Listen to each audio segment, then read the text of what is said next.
ক্ষুদ্র ঋণ ব্যাংকের নিয়ন্ত্রণ কেন্দ্রীয় ব্যাংকে দিতে চান অর্থ উপদেষ্টা। অভিজ্ঞতা থাকায় এমআরএর অধীনেই রাখার মত সংশ্লিষ্টদের। ব্যবসায়ী সংগঠনের সক্ষমতা বাড়ানোর আহ্বান আমির খসরু মাহমুদ চৌধুরীর। আমলাতান্ত্রিক জটিলতা কমিয়ে আনার আশ্বাস। মোবাইল ফোন আমদানির শুল্ক কমানোর সুফল পাবেন ভোক্তারা, জানিয়েছেন বিশেষ সহকারী। সংস্কার কার্যক্রম টেকসই করার তাগিদ। আমন্ত্রণ বিজনেস স্টুডিওতে এতক্ষণ শিরোনাম দেখছিলেন, এবার চলে যাচ্ছি পুরো খবর এবং পুরো সময় জুড়ে আপনাদের সাথে থাকবো আমি রাবেয়া স্মৃতি।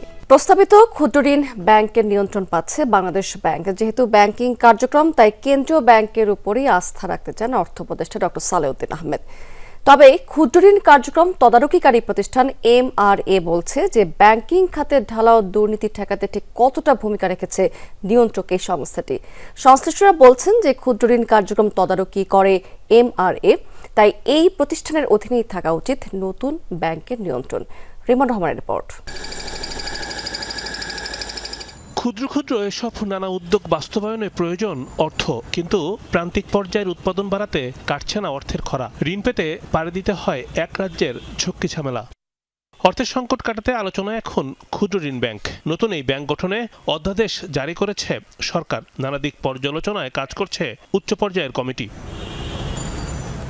আলোচনার বিষয়, কার অধীনে যাচ্ছে মাইক্রোফাইন্যান্স ব্যাংক, বাংলাদেশ ব্যাংক নাকি মাইক্রোক্রেডিট রেগুলেটরি অথরিটি বা এমআরএ। অন্দরমহলে তৈরি হয়েছে বিতর্ক। তবে স্পষ্ট করলেন অর্থ উপদেষ্টা, বাংলাদেশ ব্যাংকের হাতেই দিতে চান নতুন এই ব্যাংকের নিয়ন্ত্রণ। ব্যাংক মানে কি, মেইন স্ট্রিম একটা জিনিস কাজ করবে। যদিও ক্ষুদ্র ঋণ, কিন্তু আপনি ফর্মাল, তখন আর ইনফর্মাল মার্কেট থাকবে না, তো ফর্মাল মার্কেট। কারণ ফর্মাল মানি মার্কেটের দায়িত্ব কার? বাংলাদেশ ব্যাংকে, তাই না? অতএব লজিক্যালি আমি মনে হয় যে বাংলাদেশ ব্যাংক যদি নিয়ন্ত্রণকারী কর্তৃপক্ষ হয়, এটা বেটার হয় আর কি। জানান, অর্থায়ন নিশ্চিত করতেই নতুন এই উদ্যোগ। তবে ব্যাংকের মালিকানায় থাকবে প্রান্তিক মানুষ। ব্যাংক করবে, কিন্তু সেটা হবে আপনার একদম প্রুডেন্সিয়াল নর্ম রেগুলেশনগুলো পালন করবে, লাইসেন্স দেবে এবং খুব ব্যাপকভাবে অনেকগুলো ব্রাঞ্চ খুলবে। সেটা না হয়তো লিমিটেড জায়গায়, ওই ব্যাপকভাবে 500 কোটি 1000 কোটি টাকা ক্যাপিটাল নিয়ে পেইড আপ ক্যাপিটাল নিয়ে শুরু করবে, ওইরকম না। নিয়ন্ত্রক সংস্থা এমআরএ মনে করে, ব্যাংকগুলোর দুর্নীতি বন্ধে অতীতে নিয়ন্ত্রক সংস্থাগুলোর ভূমিকা কি ছিল? ভিন্ন কাজের জন্য সৃষ্টি হলে এমআরএর নিয়ন্ত্রণে রাখা উচিত এই ব্যাংক। বাংলাদেশ ব্যাংকের যে অপারেশন, সেখানে গত 5-7-10 বছরের যে অভিজ্ঞতা, সেই অভিজ্ঞতাতে সেখানে যে একেবারে এমন ক্যাপাসিটি আছে, হ্যাঁ, নিশ্চিত ক্যাপাসিটি তা তো না, সেটা নিয়ে তো আমরা সবসময় ডিবেট করতে পারি। তফসিলি ব্যাংকের মতো ব্যাংক হয়, তাহলে অবশ্যই বাংলাদেশ ব্যাংকে করা উচিত, কিন্তু সেটার প্রয়োজন আছে কিনা? তাহলে এটার নাম আমরা মাইক্রো ক্রেডিট ব্যাংক কেন দিব? আর যদি মাইক্রো ক্রেডিট ব্যাংকই হয়, যেটা কিনা আপনার একদম মাইক্রো ক্রেডিট দিবে এবং এটার সাপেক্ষে সব কিছু হবে, খালি সঞ্চয়ের দিক থেকে একটু ভিন্ন মাত্রা, সেটা যদি হয় তাহলে অবশ্যই এটা এমআরএ করতে পারে। অনেকেই মনে করেন, সক্ষমতা বৃদ্ধি করে এমআরএর অধীনেই রাখা উচিত ব্যাংকের নিয়ন্ত্রণ। এটা মাইক্রো ক্রেডিট রেগুলেটরি অথরিটির আওতায় থাকা উচিত। যদিও ব্যাংক এটা দরকার হলে আলাদা অর্ডিন্যান্স করে এমআরএর অর্ডিন্যান্সটাকে অ্যামেন্ডমেন্ট করে করতে হবে, যে ক্ষুদ্র ঋণ ব্যাংকগুলো যেন এদের আন্ডারে থাকে। আর্গুমেন্টটা খুব সহজ। একটা হলো যে micro finance institution already micro credit regulatory authority, they are the most specialised regulatory authority. So এরা বাংলাদেশ ব্যাংকের কিন্তু সেই অভিজ্ঞতাটা তুলনামূলকভাবে তাদের কম আছে। প্রস্তাবিত ব্যাংকের খসড়া চূড়ান্ত করতে 10 সদস্যের কমিটি গঠন করেছে সরকার। রিমন রহমান, যমুনা নিউজ, ঢাকা। ব্যবসার পরিবেশ সহজ করতে বাণিজ্যিক সংগঠনের সক্ষমতা বাড়ানোর আহ্বান জানিয়েছেন বিএনপির স্থায়ী কমিটির সদস্য আমির খসরু মাহমুদ চৌধুরী। তিনি বলেছেন, আমলাতান্ত্রিক জটিলতা কমিয়ে আনার পক্ষে তিনি। জানিয়েছেন, আগামী সেবাধর্মী কাজ বাণিজ্য সংগঠনের কাছে ন্যস্ত করার কথা ভাবা হচ্ছে। সকালে আইসিসিবিতে তৈরি পোশাক এবং প্যাকেজিং প্রদর্শনীর উদ্বোধনী আয়োজনে তিনি এসব কথা বলেছেন। সাবেক এই বাণিজ্যমন্ত্রী আরও বলেছেন, অতি নিয়ন্ত্রিত হওয়ায় বাংলাদেশে ব্যবসা করা বেশ কঠিন হয়ে পড়েছে। ব্যবসায় সকলের সমান অংশগ্রহণের নিরাপত্তা দেবে বিএনপি। উদ্যোক্তাদের আকৃষ্ট করতে বাংলাদেশকে 2047 সালের মধ্যে একটি উন্মুক্ত বিনিয়োগ অঞ্চল হিসেবে গড়ে তোলার পরিকল্পনা রয়েছে।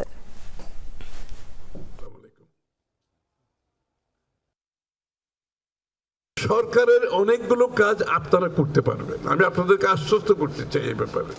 অনেকগুলো কাজ আপনারা করতে পারবেন ইনশাআল্লাহ। তাইলে হলে কস্ট কমে যায়, তা আপনার এফিসিয়েন্সি বেড়ে যায়, আপনার ইজ অফ ডুইং বিজনেসের যে বাধাগুলো সেটা কমে যায়। এইটাই আমরা চাইতেছি আপনাদের কাছ থেকে। আপনাদেরকেও ক্যাপাসিটি বিল্ডিং করতে হবে। মোবাইল ফোন আমদানিতে শুল্ক কমানোর সুফল পাবেন ভোক্তারা। সংস্কারকে টেকসই করতে এমন উদ্যোগ বলে জানিয়েছেন প্রধান উপদেষ্টার বিশেষ সহকারী ফয়েজ আহমেদ তৈয়ব। সকালে ভয়েস অফ রিফর্ম এর উদ্যোগে আইসিটি এবং টেলিকম খাতের সংস্কার নিয়ে আলোচনায় তিনি এমন মন্তব্য করেছেন। এ সময় তিনি বলেছেন, বিগত সরকারের আইসিটি ভিশন ছিল সার্ভিস কেন্দ্রিক, যা তাত্ত্বিকভাবে ভুল। এবার ডেটা গভর্নেন্স এবং সাইবার নিরাপত্তাকে গুরুত্ব দেওয়া হয়েছে। আইসিটি সংস্কার শুধু আইন নয়, ডেটা অ্যাক্সেস নিশ্চিত করার প্রক্রিয়াও বটে। জানানো হয়েছে, অতিরিক্ত শুল্ক, জটিল লাইসেন্সিং এবং অসম নিয়ন্ত্রণ কাঠামো এই খাতের বিকাশে অন্তরায়। নতুন আইপিও সংশোধনী বিধিমালায় ইস্যু ম্যানেজারের দায়বদ্ধতা নিশ্চিত করেছে নিয়ন্ত্রক সংস্থা বিএসইসি। আইপিও বাজারে আসার ক্ষেত্রে ঢাকা স্টক এক্সচেঞ্জ প্রথমে সিদ্ধান্ত দেবে, এরপর কমিশন সভায় তা চূড়ান্ত করবে বিএসইসি। সংবাদ সম্মেলনে এসব তথ্য জানিয়েছে নিয়ন্ত্রক সংস্থা বিএসইসির পরিচালক আবুল কালাম। তিনি বলেছেন, ফিক্সড প্রাইস এবং বুক বিল্ডিং দু পদ্ধতিতে বাজারে আসার সুযোগ রয়েছে। তবে কোম্পানির ন্যূনতম পরিশোধিত মূলধন হতে হবে 30 কোটি টাকা। বাজারে ছাড়তে হবে কমপক্ষে 10% শেয়ার। পাবলিক অফারিং এর মাধ্যমে যে অর্থ উত্তোলন করা হবে তার 90% বিনিয়োগ করতে হবে। ঋণের দায় মেটানোর এই বিষয়টি শর্তযুক্ত করা হয়েছে। সংবাদ সম্মেলনে আরও বলা হয়েছে, অংশীজনদের মতামত বিবেচনায় নিয়ে সংশোধনী আনা হয়েছে। এতে বিনিয়োগকারীদের স্বার্থ সুরক্ষিত থাকবে। যেই লোন রিপেমেন্টটা হবে এটা অবশ্যই কোম্পানিতে ইউজ হতে হবে কোনো প্রজেক্টে অথবা বিএমআরই পারপাসে, প্রপারলি ইউজড। অর্থাৎ এখন আপনি টাকা নিয়েছেন, অন্য জায়গায় ব্যবহার করেছেন অথবা করেন নাই, এটা অন্য জায়গায় চলে গিয়েছে, এই ধরনের ক্ষেত্রে স্মল সেভিং যেটা আমাদের রিটেল ইনভেস্টরদের কাছ থেকে এসছে সেইটা আমরা ওই জায়গায় ফেরত দিতে দেব না। উত্তরে শুরু হয়েছে বোরো ধানের চাষাবাদ। শীতের তীব্রতায় কিছুটা দেরিতে চারা রোপণ করতে হচ্ছে সেখানে। অন্যদিকে চাষিকে অস্থির করে তুলেছে সার এবং ডিজেলের বাড়তি দর। তদারকি বাড়ানোর তাগিদ দিয়েছেন কৃষকেরা। অন্যদিকে কৃষি কর্মকর্তাদের দাবি যে নওগাঁতে সার এবং ডিজেলের সংকট নেই। শফিক ছোটনের রিপোর্ট, ছবি তুলেছেন সেখানে সাব্বির হোসেন। শীতের তীব্রতা কমেছে, ফসলের নেশায় কোমর বেঁধে মাঠে নেমেছেন চাষিরা। চলনবিল ও আশেপাশের মাঠগুলোতে নতুন চারা রোপণ করছেন। জমি প্রস্তুত করতে হাল, সেচ ও মই দিচ্ছেন কৃষক। ফলে মাঠে ব্যস্ত সময় কাটছে দিনভর। চাষিরা বলছেন, বৈরী আবহাওয়ার কারণে উত্তরে এবার বোরো আবাদ কিছুটা বিলম্বে শুরু হচ্ছে। আমাদের 5 বিঘা 7 বিঘা মাটি হবে, অনেকের হয়তো আমরা লেটে ফেলছি, লেটে ফেলার কারণেই আমাদের বীজটা অনেকটা নষ্ট হয়ে গেছে। কুয়াশার কারণে চারা ভালো মতো হয়নি। এখন একটু আবহাওয়া অনুকূলে আছে, চারা প্রায় হওয়ার দিকে। কয়েকদিনের মধ্যেই এই অঞ্চলে পুরোদমে বোরো ধানের আবাদ শুরু হবে, কিন্তু দুশ্চিন্তায় চাষিরা। সংকটের দোহাই দিয়ে সার, ডিজেলের দাম বাড়িয়েছে বিক্রেতারা। ফলে কৃষককে বিঘা প্রতি বাড়তি খরচ গুনতে হচ্ছে 3 থেকে 4 হাজার টাকা। সব জিনিসের দাম বেড়ে গেছে। যেমন ধরেন, তেলের দাম গতবারে ছিল 5 টাকা, 105, এইবার হচ্ছে 110 টাকায়। সার পাওয়া যাচ্ছে না। সার তো কোন দোকানদারাই বললেন যে আছে। 3000 থেকে 3500 টাকা ভাড়া, পানি দিতে হয়, পানির ভাড়া দিতে হয়। তারপরে আপনার এই কাদা জমি চাষ করার জন্য পাওয়ার টেলারের ভাড়া প্রতি বিঘা 300 টাকা। ভুট্টার সময় ডিএপির ক্রাইসিস ছিল, এখন বর্তমান টিএসপির ক্রাইসিস, টিএসপির পটাশ। সার ও ডিজেলের সংকট নেই জানালেন কৃষি কর্মকর্তা। বাড়তি দরে বিক্রি করলে ব্যবসায়ীদের বিরুদ্ধে কঠোর ব্যবস্থা নেওয়ার হুঁশিয়ারি দিলেন তিনি। কৃষক যদি কোথাও সার নিতে বা যে কোনো কৃষি উপকরণ নিতে মনে করে যে তারা দাম বেশি পাচ্ছে, তারা যদি আমাদেরকে অভিযোগ করে এবং আমরা যদি এর সত্যতা পাই, আমরা কঠোরভাবে ব্যবস্থা নিব। দেশের খাদ্য চাহিদার বড় যোগান আসে বোরো আবাদ থেকে। চলতি মৌসুমে রাজশাহী ও রংপুর অঞ্চলে প্রায় 30 লাখ হেক্টর জমিতে বোরো চাষের লক্ষ্যমাত্রা রয়েছে। শফিক ছোটন, যমুনা নিউজ, নওগাঁ। এদিকে মাদারীপুরের শিবচরে বস্তায় আদা চাষে আগ্রহ বাড়ছে। অনেকেই নতুন এই পদ্ধতিতে আদা চাষে ব্যস্ত দিন কাটাচ্ছেন। সেখানে বাম্পার ফলন হওয়াতে ভালো লাভের আশা করছেন তারা। কৃষি দফতর থেকেও নেওয়া হচ্ছে নিয়মিতভাবে খোঁজ খবর। কর্মকর্তারা বলছেন যে চাষ বাড়লে আমদানি নির্ভরতা অনেকটাই কমে আসবে। মাদারীপুরের শিবচর উপজেলায় কৃষকদের মধ্যে জনপ্রিয় হয়ে উঠছে বস্তায় আদা চাষের নতুন পদ্ধতি। মশলার উন্নত জাত ও প্রযুক্তি সম্প্রসারণ প্রকল্পের আওতায় বাড়ির আঙিনায় বস্তায় আদা চাষ করছেন অনেকে। বস্তায় চাষ পদ্ধতিতে পানি নিষ্কাশন সহজ হয়, যা জলবায়ু পরিবর্তনজনিত ঝুঁকি মোকাবেলায় সহায়ক। ঝুঁকি না থাকায় এই পদ্ধতিতে আদার ফলন বেশি হয়। আদার অবস্থা খুবই ভালো ইনশাল্লাহ। যে পরিমাণ আদা হওয়ার কথা ছিল এবং সেই পরিমাণে হচ্ছে, এবং আমরা অনেক লাভবান হব ইনশাল্লাহ। আমরা কৃষি অফিসে বুঝতেছি যে কৃষক লাভবান হবে, তো এই কৃষকরা অন্যান্য কৃষকরা উদ্বুদ্ধ হইতেছে, তারাও এই বস্তায় আদা চাষ করবে বলে আশাবাদ ব্যক্ত করছে। প্রতিটা বস্তায় কি পরিমাণ আদা লাগবে, কি পরিমাণ রাসায়নিক সার লাগবে, কি পরিমাণ জৈব সার লাগবে, এগুলোর পরামর্শ দেই এবং আমরা প্রতিনিয়ত এখানে আসতেছি এবং পর্যবেক্ষণ করতেছি। উপজেলা কৃষি কর্মকর্তাদের পরামর্শে আমরা এবার প্রথম অল্প পরিসরে পরীক্ষামূলকভাবে বস্তা আদা চাষ শুরু করেছি এবং এতে আমরা আর্থিকভাবে লাভবান হতে পারছি। খুবই সুন্দর একটা আদা হয়েছে, তার সামনে আল্লাহ বাঁচাইলে আমরা আরো লাগাম 400 বস্তা লাগাইছি, আরো লাগাম। কৃষি বিভাগ বলছে নতুন উদ্যোগে বেশ সাড়া মিলেছে। আদার চারা পরিচর্যায় দেওয়া হচ্ছে নানা পরামর্শ।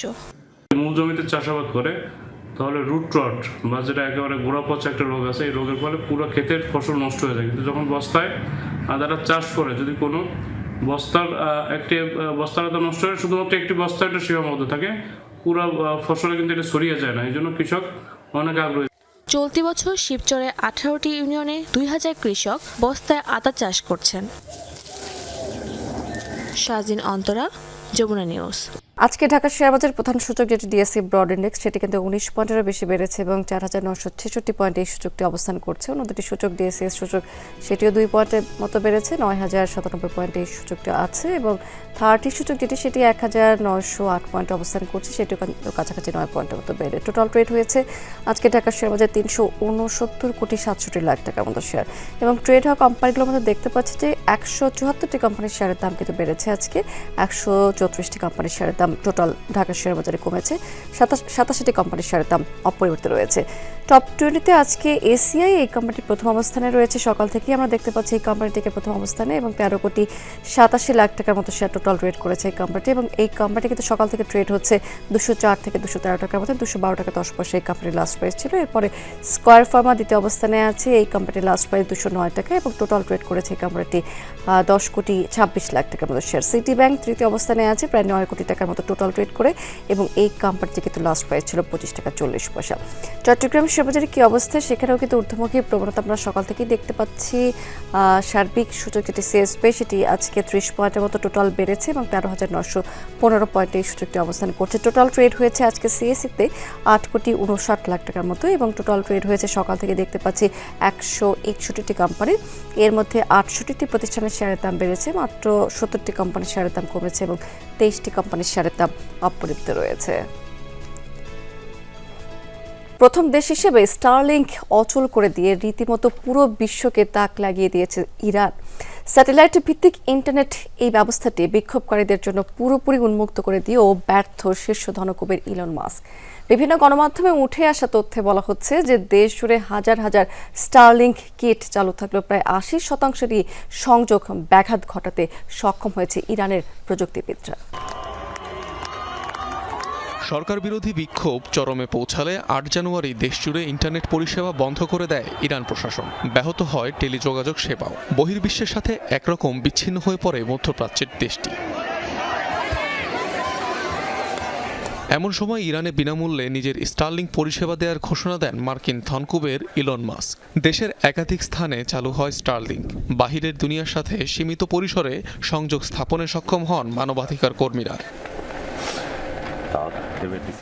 তবে বাধাহীন এই ইন্টারনেট ব্যবস্থাকেও যেন হার মানিয়েছে ইরানের প্রযুক্তি। বেশ কিছু গণমাধ্যম বলছে ব্যবহারের শুরুর দিকে স্টারলিংকের আপলিংক ও ডাউনলিংক ট্রাফিকের প্রায় 30% ব্যাহত করে তেহরান। তবে কয়েক ঘন্টার মধ্যেই পরিষেবাটির 80%-এরও বেশি ট্রাফিক বাধাগ্রস্ত করতে সক্ষম হয় কর্তৃপক্ষ। প্রাথমিকভাবে স্টারলিংক জ্যামিংয়ের পেছনে কোন প্রযুক্তির ব্যবহার করা হয় তা নিশ্চিত করতে পারেনি কেউ। তবে বিশ্লেষকদের ধারণা মিলিটারি গ্রেড সরঞ্জাম ছাড়া স্যাটেলাইট কানেকশন ব্যাহত করা সম্ভব নয়। ধারণা করা হচ্ছে এ ধরনের প্রযুক্তিগত সহায়তা রাশিয়ার কাছ থেকে পেয়ে থাকতে পারে ইরান। আমরা দেখেছি এবং শনাক্ত করেছি যে ইরানে স্যাটেলাইট সংযোগ জ্যাম করা হচ্ছে, যা আগে ছিল না। রাশিয়া ইউক্রেন যুদ্ধের সময় যা দেখেছি তার সাথে অনেকটা মিলে যায়। এটাই ইঙ্গিত দেয় যে রাশিয়া যা তৈরি করেছে এখন ইরানে তা মোতায়েন করা হয়েছে। তাদের মধ্যে প্রযুক্তি ভাগাভাগি হয়ে থাকতে পারে। ইরানে স্টারলিংক ব্যবহারের অনুমোদন কখনোই দেয়নি খামেনি প্রশাসন, ফলে দেশটিতে এটি অবৈধ বিবেচিত। কিন্তু পরিসংখ্যান বলছে আগের যে কোনো সময়ের তুলনায় বর্তমানে ইরানে স্টারলিংক রিসিভারের সংখ্যা অনেক বেশি। ধারণা করা হয় এই সংখ্যা আনুমানিক 40 থেকে 50 হাজারের মতো। অনিক রহমান, যমুনা নিউজ। দর্শক, এই ছিল বিজনেস টুডে এখনকার আয়োজনে। এতক্ষণ সঙ্গে থাকার জন্য ধন্যবাদ আপনাদের সবাইকে।